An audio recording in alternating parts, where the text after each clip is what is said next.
Hey guys, welcome back. Today, I thought about doing this painting in particular because if I can do it right, it reminds me of Jurassic Park, which is the only movie of all the movies that I like. But basically, I'm just going to get to it and let you know what I've already done here. 16 by 20 canvas is what I usually use because that's just, to me, it's perfect, and it's what I have supplies for to ship. So it's a perfect size for what I do. I don't think I ever talk about the size of the canvas, but I use the 16 by 20. On the canvas I have up here liquid white, and liquid black is down here, and I just kind of put a bunch of shrubbery and trees and stuff. Usually when you do a background like that, you're going to paint over it anyway, so I didn't really put in much time doing a bunch of detail, because you're going to go and do that anyway later on. You're going to put in branches and twigs and different colored leaves and yada yada yada, so on. So maybe down here there might be water, so this is just a basic color for the bottom, and then again on top it's all liquid white, and that's really it. So without further ado, let's get to it.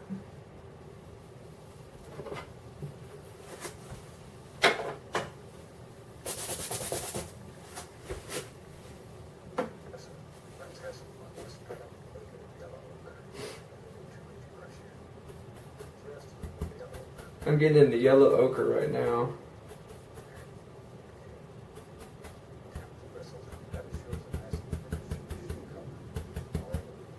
I'll turn him up real quick. Let's put a little sun up here. I like to do little suns. The first advice I would give you is don't put it right dead in the center of the canvas. Put it to one side or the other, but not right in the center. Okay, and we'll just start off here and lay in a little color, just using little crisscross strokes. Something about like so. And just work that around and around. Maybe out to about there. Wherever. Okay, now then, let's wash the old brush off again.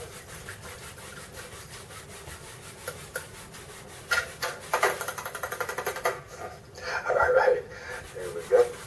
Now then, let's take a little alizarin crimson, nice reddish color, and tap a little there, right on the 2-inch brush.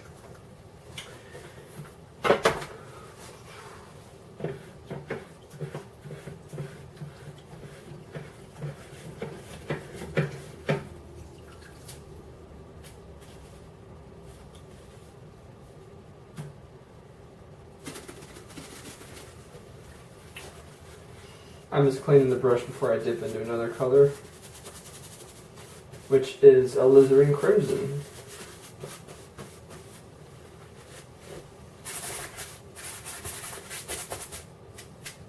All I was doing right there was just making sure that the brush was dry. I basically stand on a tarp that's covered in paint, because sometimes I don't completely dry the brush over here, and then I get on here and then it just streaks.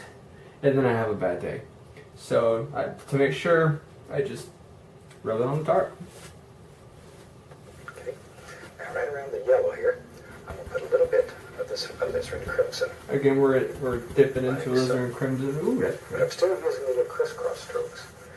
And by using those little crisscross strokes, you'll find that it's much easier to blend this together when we start blending, rather than just drawing a big circle. That is nice. All these little loose lines here are much easier to blend together than one big solid line. There. Okay. Now, something like so. Looks like a big smiley face already. So that makes us happy. So this is going to be a happy painting. All right. We like things that are happy here. Tell you what, let's do. Let's take alizarin crimson and a little touch of the phthalo blue. But mostly alizarin crimson. The blue is much stronger. much stronger. And we just mix these on the brush. What the heck, it doesn't matter. Any way that makes you happy. Let's go back up here. Now right around the crimson, we'll take a little bit of this phthalo blue. He dipped in the phthalo blue mixture, and alizarin crimson. and just bring it right around. There. Like so. That's way too much crimson. There we go.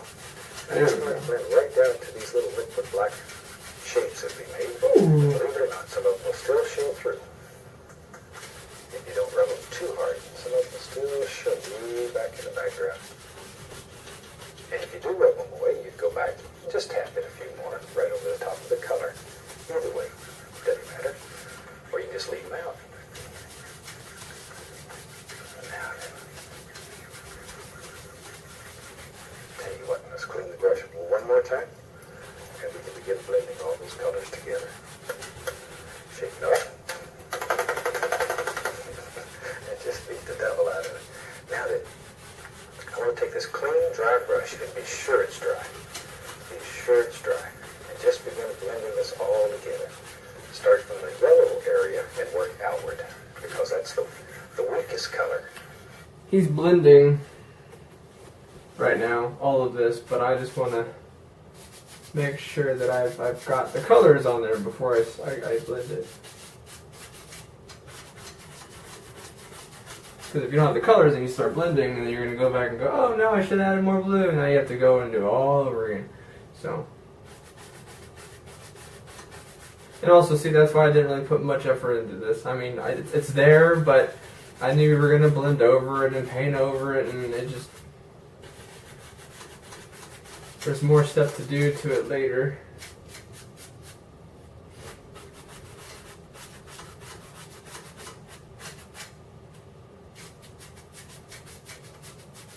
I think that'll do it. Bob never does this, but I do it all the time just because the space I work in is very small. I put down my palette. Probably is a bad habit, but again, that's my space. So I do what I can.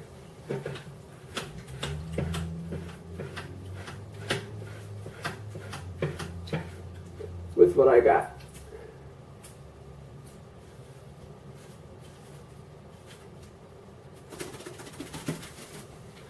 And so far, I'm doing pretty good.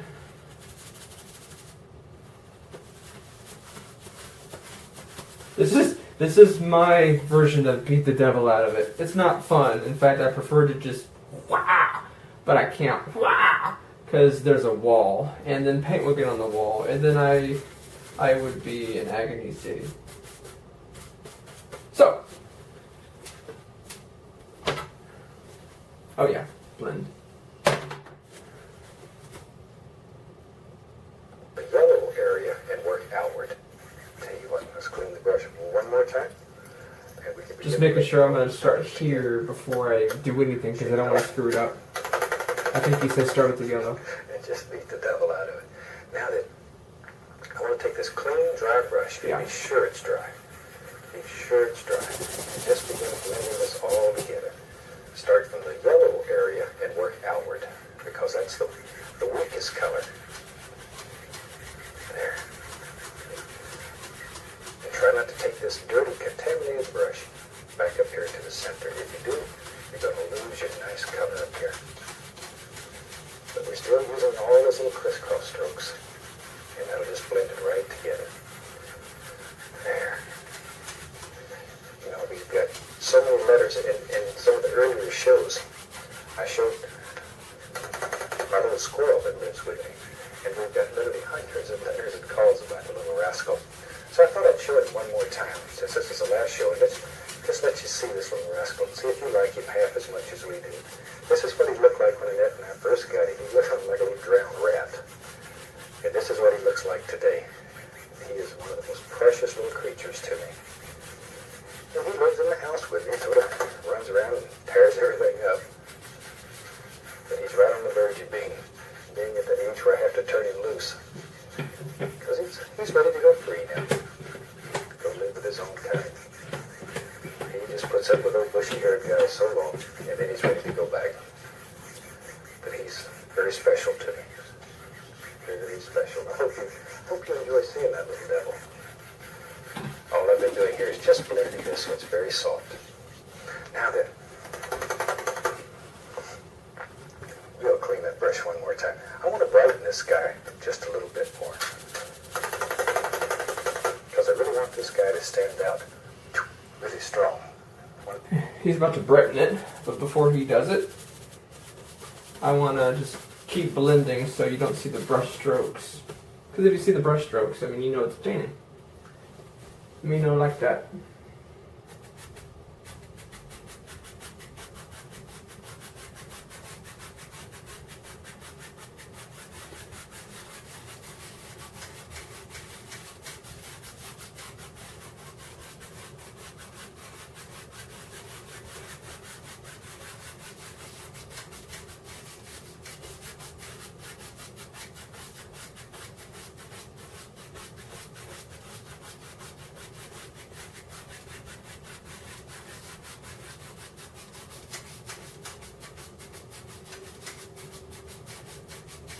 Again, I'm just making X's, so I'm not doing this yet. In fact, I usually don't do that like he does because every time I've done it, it just streaks. So I have perfect blending, and then I do that. Now I got brush marks. So I don't do that just because my experience with it has not been successful. But right now, it's looking good to me. Because I think in a bit we're gonna put like shrubbery hanging around, so it's that some of this is going to be covered anyway.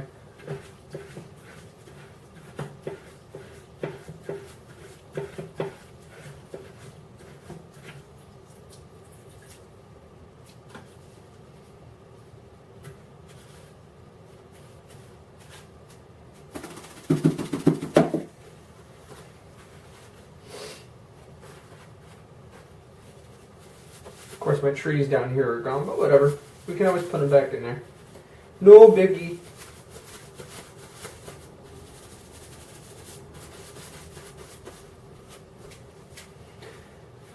Okie dokie. And again, make sure your brush is dry because you don't want to put a brush that's wet, especially with paint thinner, onto your paint, because then it's not going to be an eye grabber. So I'm going to take and go right into titanium white. Just plain old titanium white. And I'll go right back up here and start working it around. Oh. Just plain titanium white. Now it's going to pick up all the colors that we have on the canvas, and it's going to brighten everything. And you can do this over and over and over and make it as bright as you want. There we go. But now you can spend quite a bit of time here just blending this. You cannot believe how smooth and beautiful you can make this. It's unreal what you can do. And you want to blend it till when you step back from the canvas, you can't see where one color stops and the next color starts. There we go. And we just take out the brush marks, like so. Now then, maybe we want to put a sun up here. So I'll just take my finger. Should we do finger painting today? Decide where you want the sun to live. Maybe it's going to live right here. And just make a little round circle. Preferably a circle. Those square suns, people sort of look at them funny. So I suggest you just make a little round one here. Then, very lightly, you can just blend it all together. Okay, what he did, but I'm not going to do, is he used white to brighten. I need to stop touching my painting. He used white to brighten all of this. I don't want it bright. It's already bright, but it's softer. I don't like soft. I like vibrant. For some reason, vibrant to me is darker or lighter. I don't know. Anyway, but I did make a sun. He's making a sun right now with his thumb. I did it again. Good Lord. I just went in, put titanium white in the middle, and I tried to blend it, but it didn't work. So now I'm just going to wash my brush, try to blend the sun a little bit better so you don't see the brush strokes, and it's kind of blended more into the Indian yellow. And yeah, so right now he's just brushing over his sun, but I made mine with my brush. Again, I don't do exactly what Bob Ross does, but I do for the most part.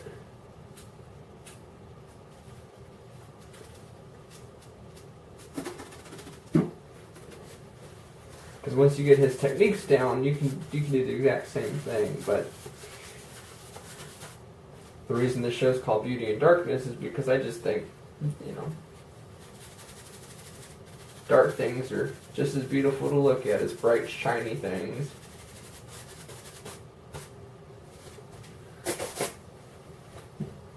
Probably gonna need a new paper towel here in a second. You can't even see. The lighting is so bad in here. You know what? That is good enough to me.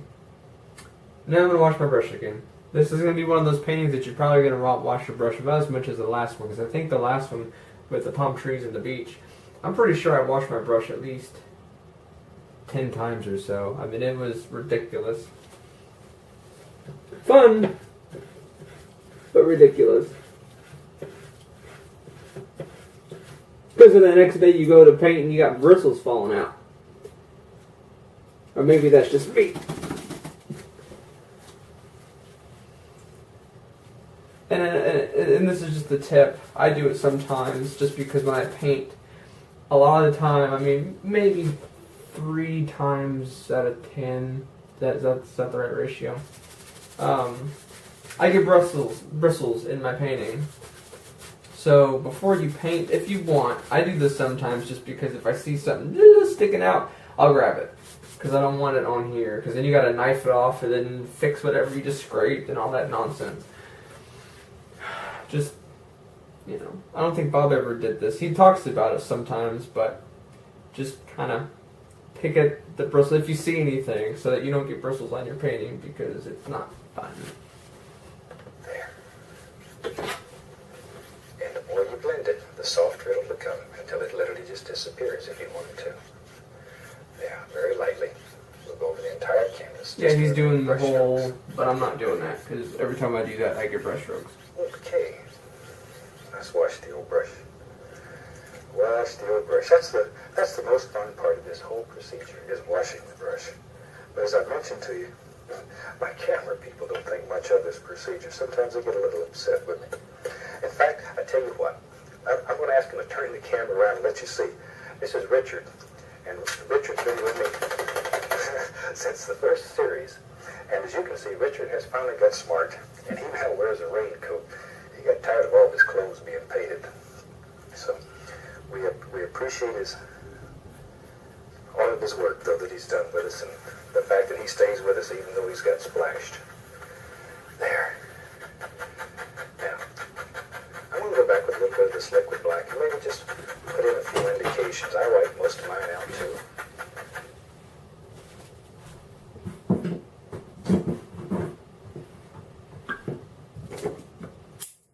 Right now he's going back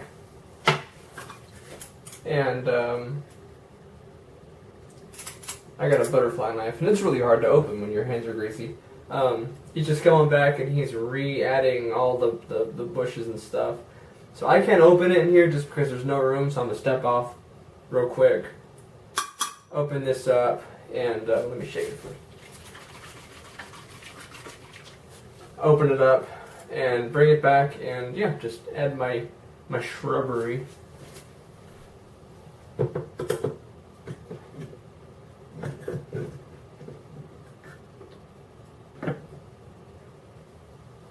This is liquid black, by the way. I don't know if I said that. I'm kind of in la la land. Whenever I do anything creative, I'm there, but I'm not, because I'm just always thinking about this or whatever I'm doing.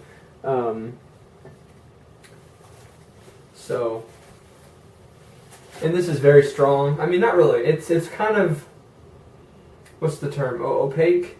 Like with black gesso, you put it on there, it's black. I mean, the more you brush it in, it kind of fades away and you can see the canvas, so you have to add more and more. But liquid black, I don't know if you can tell, but the black isn't really that strong. On his end, it looks very strong, man. Everything's kind of smoky black. Mine is not. It's kind of gray, but as much as I tried to put, it wasn't working out. But that's what we're using, so I just did what I did. So real quick, see, look at that. Oh my goodness, that is way too. Oh well, I'm gonna keep it. Don't matter. But I don't even know where I had bushes or anything, so I'm just gonna wing it.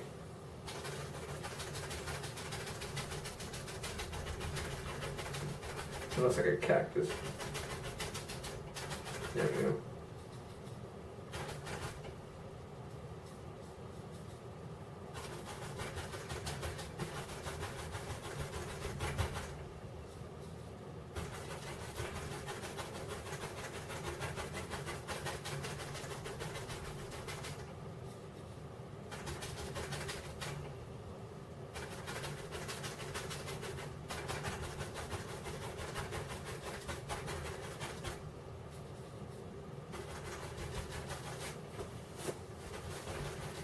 And I'm hoping when you paint with me, if anyone out there does, you kind of get the same result. I mean, I've only been painting, it's September 1st today.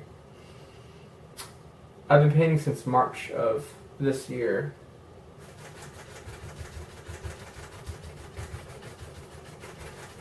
And it took me maybe 3 or 4 attempts before I could get it right. Because, I mean, your first couple paintings are just, like, if you've never done this before.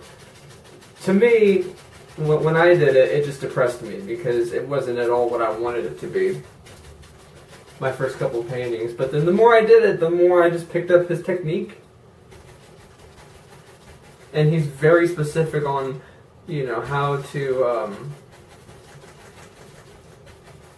much pressure to put on the brush, what to mix, because I know nothing about mixing colors, like nothing. Unless I watch him do it and I can pause it and mix it to the same hues and consistencies that he has it,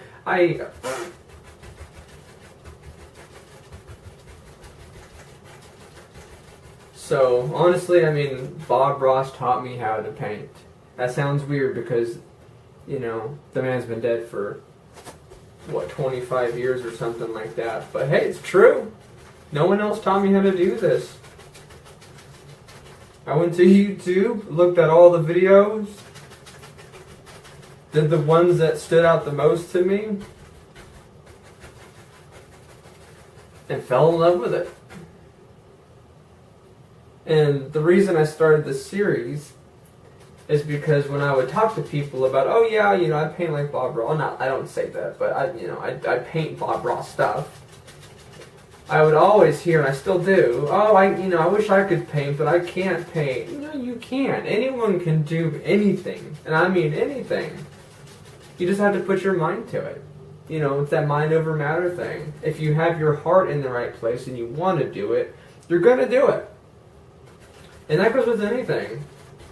So, don't put yourself down. If you really want to paint, you know, I mean, all the supplies are kind of expensive once you really buy everything, the paints, the brushes, etc., the easel.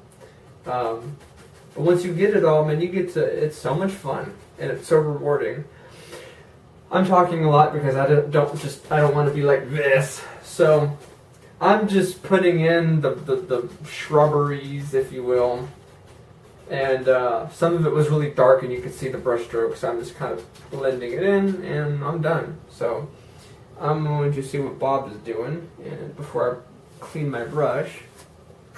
Believe it or not, a few of them would still show through. But for the purposes of television here, we'll make them a little more distinct so you can't see them. Now, maybe let's take a little bit of the Phthalo. Okay, he didn't even wash his brush. Is that the same brush? Just put in a few indications. I write most of mine out too. Believe it or not, a few of them would still show through. But for the purposes of television here, we'll make them a little more distinct so you can't see them. Now, maybe let's take a little bit of the Phthalo blue, a little He didn't even wash his brush, so I guess you don't have to wash your brush. I won't. Moving on. And I paint all over. I swear I wear this stuff more than I use it on here. I mean, sometimes I have paint on my like shoulder blade. I guess from that, I do not know. I do not know. Bunch of crimson, and let's just go right over here. I'm going to put a little color down here, right over the liquid black. Just a little bit of color. Let it blend right up into basically nothing. There. Maybe back in here, we're beginning to see some trees and bushes that are a little more distinct. There they are. A little more color. Just begin putting in some very basic little shapes. We're not looking for a lot of detail yet, just very basic shapes. And all we're using is just the corner of the brush and nothing else. There's a nice big one standing right up here. I'm using Phthalo blue and Alizarin crimson to do exactly what I did with the liquid black. Just make my shrubbery.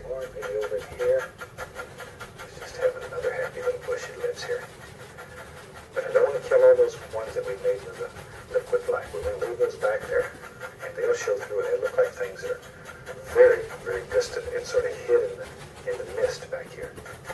The liquid black is excellent when you want to do paintings that you want to look very misty and very, very soft, because the black will mix with everything that you put on here now, and it creates that illusion of softness. And sometimes that's extremely desirable. I like paintings that are very soft. For television purposes, a lot of times we paint the paintings quite bright, because everybody said it's just a little different, so I want the color to look well. But when I'm at home painting, I paint paintings that are extremely, extremely soft. Almost look like watercolors. And this is an excellent way to do that using the liquid black. I've taken a little paint thinner on the brush here, a little bit of the lavender color. We just put the indication here and there of some little tree trunks here and back here. We're not looking for a lot of detail. We're going to highlight these. Most of them will be covered up. There. But you always have little sticks and twigs that are hanging around out here playing. The little squirrel has to have a place to come and sit. I really hope you've enjoyed seeing the little squirrel in this series. He's very special to me. There. So I say that when I raised him from a little tiny thing, his eyes weren't even open. We got him, a couple of my neighbors, Terry and Marie, brought him over when he was the tiniest little thing. He had fell out of a tree and a kitty cat had got him. And they rescued him, brought him over. And we raised him. By the time you see this, he'll probably be long gone.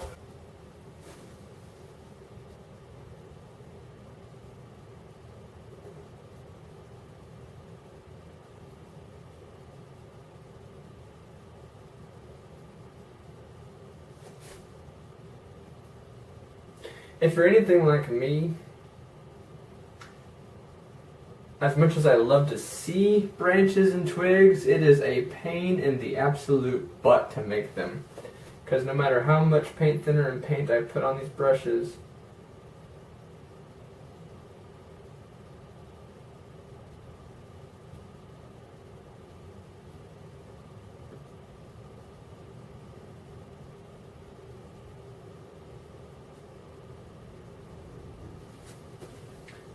it just, it's dark at first, but then I start trailing up and it just disappears. You can't even freaking see it. But I still try. See, look at it. You can't even see it.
Right now I'm just scraping a bunch of twigs in with the script liner brush.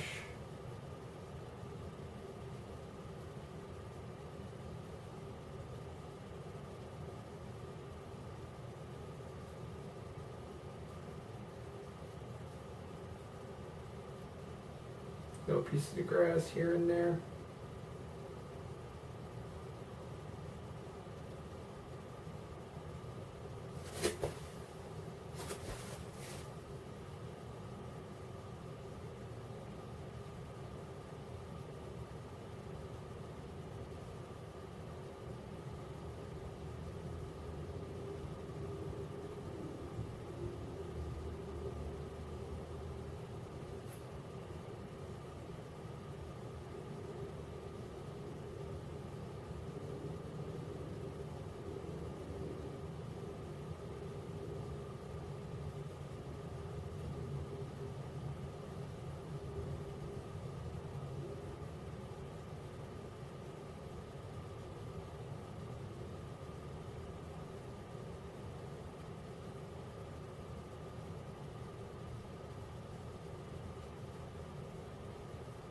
Okay. I think that's good enough. Usually I like to kind of fix my branches because they always look funny. And I hate that, but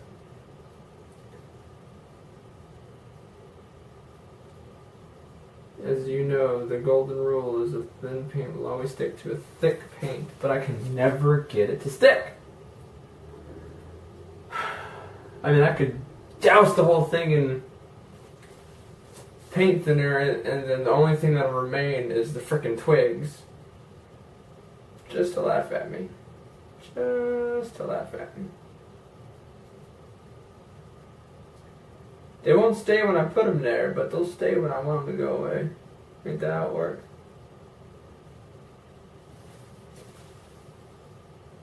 I think that's good enough.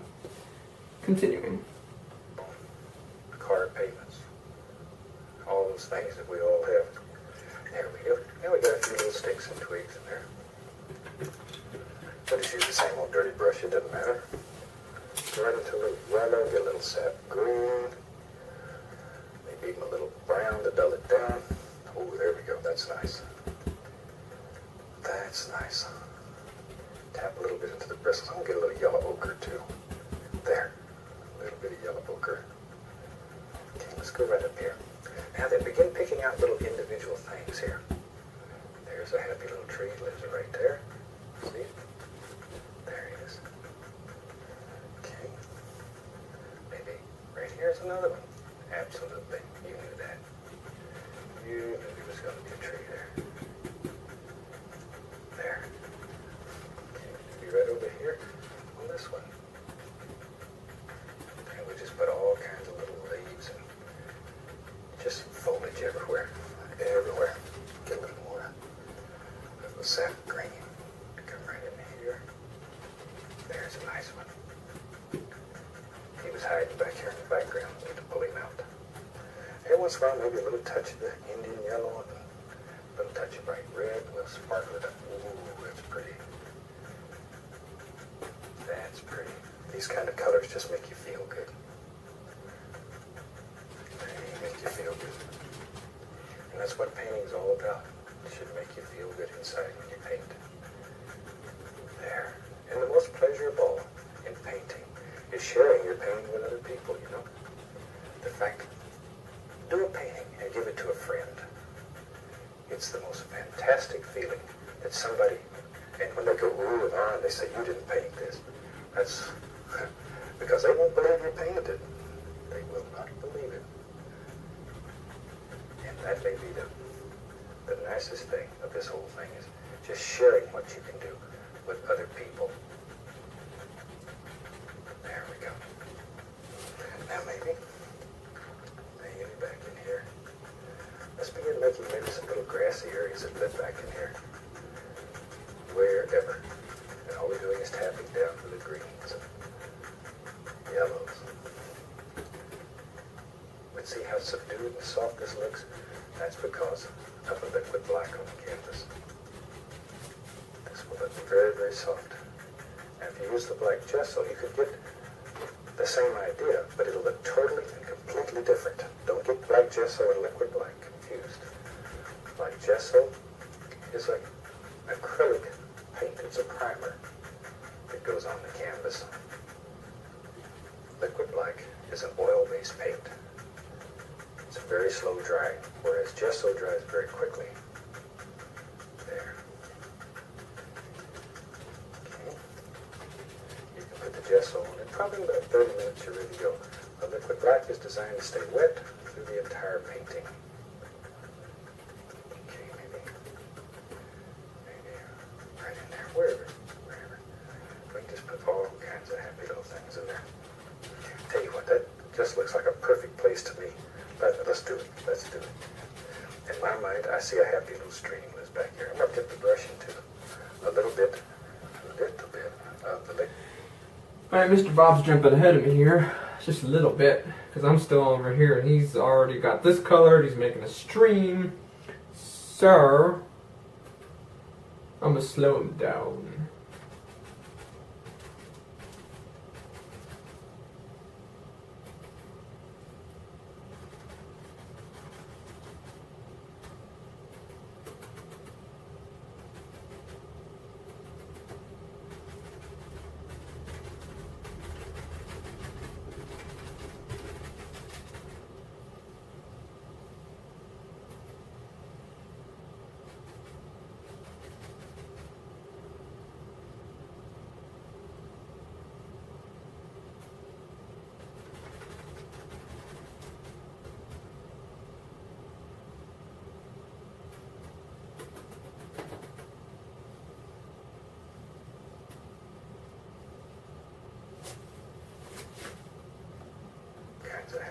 There we go.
In there.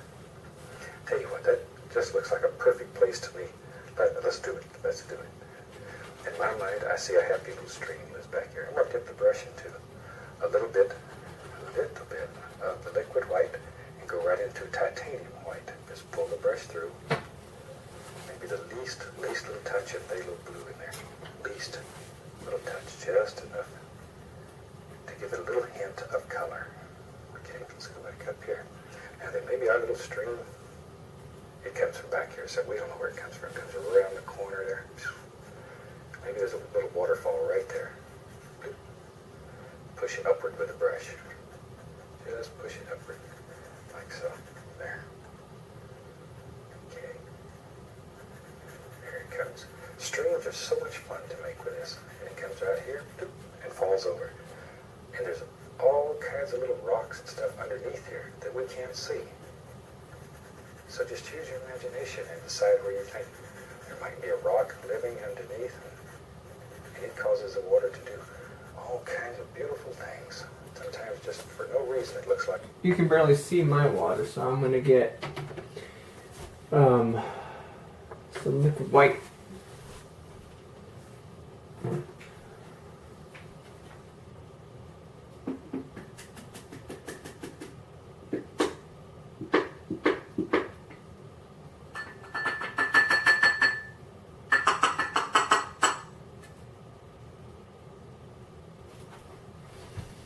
Just a little bit, just enough to make a difference, or not make a difference, but to there we go, night and day.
Top, there'll be a little loop like it, and it's just a rock under there, or a big stone. And sometimes these little streams just meandering along there and having fun and play. They'll come along, and suddenly we got somebody pulled out. There it went, pulled out all the stops, and it slid right off. Maybe there's a big something right there. Now watch here, watch here. Take a little bit of the liquid white. Put it up here, maybe. Yeah, liquid white. To that, I'm going to add the least little touch of dark sienna, maybe a little more. And we just want to make a pile of very thin paint that's light brown. I'm just going to make a pile and just pile it up like that. Now then,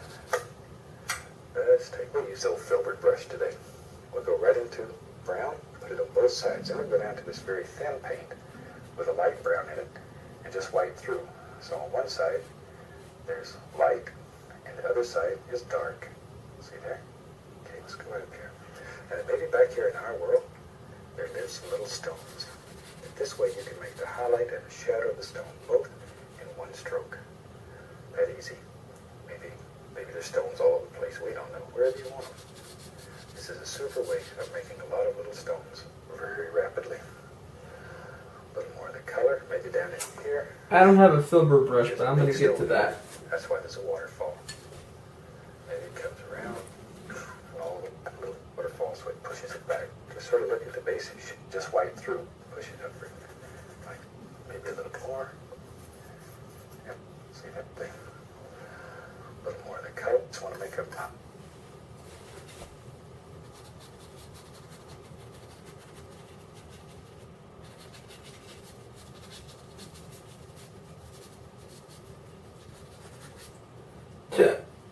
Excuse me.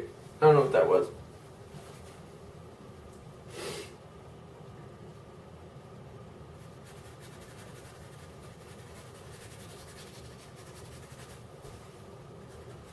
I always forget I'm filming.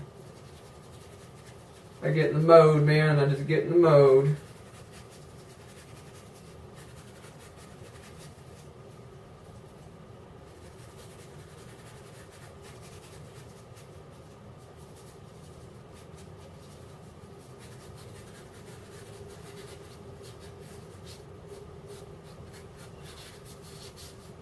I left some spaces right here because I'm going to make stones. I usually never make stones, but today I'm making stones.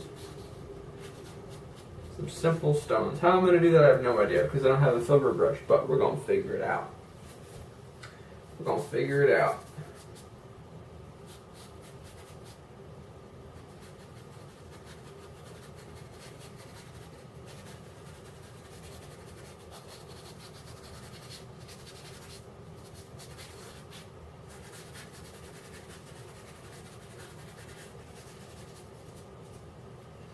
Now I need some more liquid white because I'm not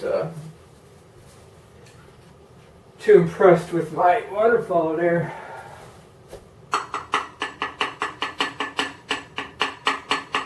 My bottle's about empty, but I don't care. I'll get whatever I want out of it.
Very just a rock under there.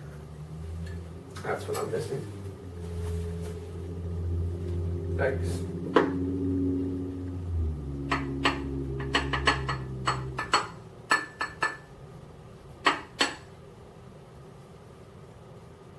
As I get paint everywhere. Alright.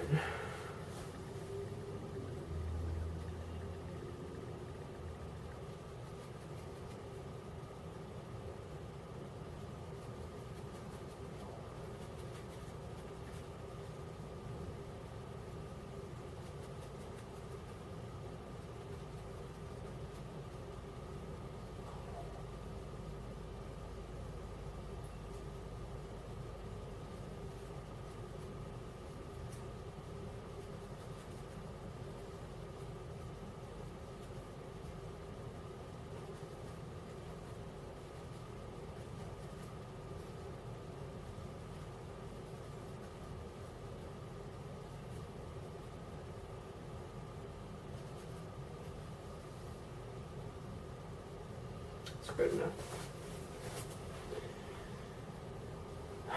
Now we need stones. I don't know how I'm going to do that. Big stone. And sometimes these little streams just meandering along there and having fun. Very thin paint that's light brown. I'm just going to make it up here, maybe a little more. Very thin paint that's light brown. I'm just going to make a pile and just pile it up like that. Now then, we'll use the old filbert brush today. We'll go right into brown, put it on both sides. Then we'll go down to this very thin paint with a light brown in it and just light through. So on one side, there's light, and the other side is dark. See there? Okay, let's go up here. And then maybe back here in our world, there live some little stones. This way you can make the highlight and the shadow of the stone both in one stroke. That easy. Maybe there's stones all over the place. We don't know. Wherever you want them. This is a super way of making a lot of little stones very rapidly. A little more of the color, maybe down in here. Shoot. Maybe there's a big stone here. That's why there's a waterfall. Maybe it comes around and all the way over. We don't know where it is. Just make up your mind where you want it and drop it in. In fact, sometimes there's even stones in the waterfall. And we can do that too. That easy. We can put a heavy little stone right in the waterfall. Then we'll go back to our fan brush and bring some water right over on this side. See there? And we let this water come right in front of the rock. But you see how now there's a little water going behind the rock and some going in front.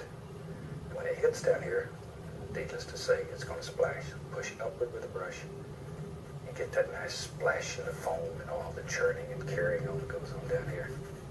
There it goes. Over here.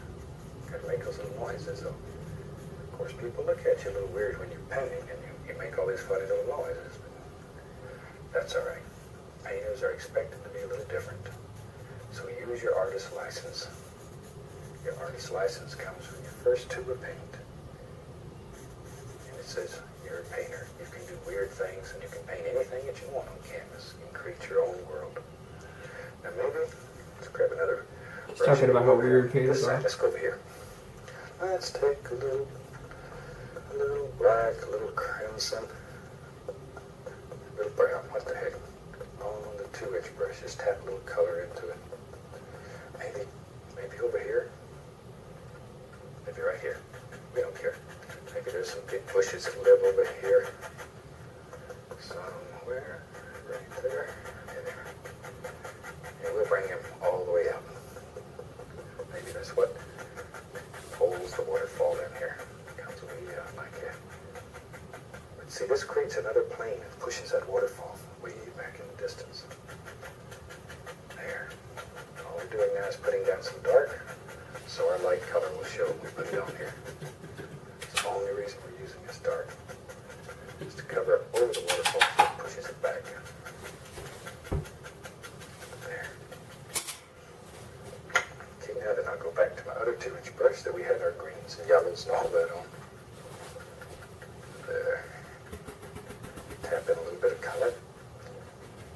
But push that paint. You can see that little ridge right there. It's most important. Let's go right up here. And then make some big decisions here. Where do you want the highlights on this? Maybe it comes right about here. And just begin dropping in all of these little things. And you can vary the colors a little bit. Maybe there's a little yellow ochre right there. A little yellow ochre. There we go. A little bit more. And let the light or the highlights come out a little bit past the dark area. That keeps the shadows inside the bush. You don't want the shadows on the outside. It doesn't look just right. Shadows are normally inside the bush. There we go. Here's another one. Wherever you want. There's a few. Just sort of look at the basic shape that you dropped in. And from that, you can create all kinds of things. Maybe it just, look right there. Gotta have a rock here. It looks like a rock place. Right here. There's a big old rock that lives right there. Shoot. Might even be maybe there's a flat rock down here at the bottom. We don't know. Doesn't matter. Whatever. There. Tap in a few little bushes around here. Alright. Then we just take the knife. Scrape in an indication here and there of a stick and a twig. On the other side over here, maybe we'll put something over here too. Maybe there's a happy little bush that lives right here. And it grows right down to about there. Wherever. Back to our brush with a highlight color. Throw some happy little leaves up here on this one. A little bit right in there. See. They just live right here in your brush. All you got to do is sort of shake them out. Let some of these bushes hang right over, almost into the water. There. Back to our fan brush. Pour a little water around the bottom of these. Shoot, we got it made there. Tell you what, we got a minute or so left here. Let's have some fun. Maybe in our world, you know me and my big trees. Maybe, yep. Maybe there's a big tree that lives right up here. And all we're doing is dropping in some dark here. Just like so. That's all we're doing. Dropping in some base color. We don't want to cover up our sun. Maybe we'll just come close to it and let it go at that. There. There we go. Maybe some on the other side too. We don't want it left. It's just sort of a nice way just to bring it all together here. There we go. With an old 2-inch brush, it don't take long to drop in a whole bunch of stuff. There we are. See there? There's another one. Shoot, who knows? Maybe there's a little tree that lives.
Yeah.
On it. Come. Put some leaves in, and we'll come back and thing together. Let's take a look.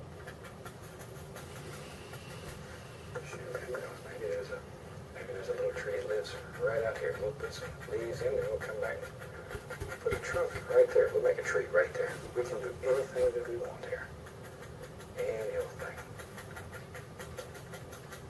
There. Okay, that sort of just brings the whole thing together. Let's take a liner brush. A lot of paint thinner on it. There we go. Go into a little bit of brown. And let's make a little tree trunk. Right here. We promised this tree would make him a nice trunk. Right down in there. There he is. Maybe we'll give him, maybe there's two little trees there, who knows. You put as many or as few as you want in your world. Indication here and there of a trunk or limb or two on it. There we are. There we are. A little bit more paint there. Into our color. And you can see the indication here and there of a few little limbs and stuff that grow out through there. And over here. There we are. Great big one. There. We'll put a few highlights on those branches. We'll about have a finished painting. As I mentioned earlier, this is the last show. The little limbs and stuff.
spotlights on those branches. We'll about have finished painting. As I mentioned earlier, this is the last show of the 18th series. It's very, very special that you've allowed me to come back into your home again for another show, a series of painting shows. And we share this time together. And I thank you from the bottom of my heart for allowing me to be part of your activities and your family. It's very special to me. And we already have the next series under production, so if you'll keep watching us, we'll keep right on painting. So I tell you what,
I think that just about does it. I'm going to touch up my vegetation, if you will, and I think we have a finished painting. Alright, well, thanks for joining me, thanks for watching, thanks for painting along with me. Until next time,